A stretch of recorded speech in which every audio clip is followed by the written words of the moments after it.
যে ঘরটা অর্ধেক হাওয়ায় ঝুলে থাকে মানুষ কেন বানালো জানলে শিউরে উঠবেন। কিন্তু তা দেখার আগে ভিডিওটিতে লাইক সাবস্ক্রাইব করে দিন।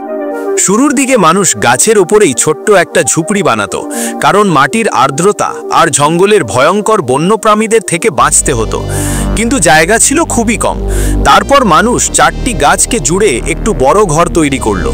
সমস্যা হলো এমন 4টি গাছ সব জায়গায় পাওয়া যেত না। তখন নতুন বুদ্ধি এলো, মাটিতে মজবুত খুঁটি পুঁতে তার ওপর ঘর তৈরি করা। এতে জায়গাও বড় পাওয়া গেল, নিরাপত্তাও বাড়ল।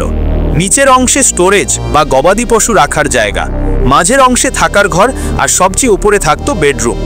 কিন্তু পাহাড়ি এলাকায় ফার্মল্যান্ড খুব কম, তাই মানুষ ঢালু জায়গায় প্ল্যাটফর্ম বানিয়ে ঘরের অর্ধেক অংশকে হাওয়ায় ঝুলিয়ে দিল।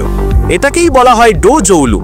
এবং এই ধারণা থেকেই তৈরি হলো গানল্যান্ড স্টাইল আর্কিটেকচার, এক ধরনের অসাধারণ পাহাড়ি ঘর যা আজও একই রকম শক্তিশালী ও টেকসই।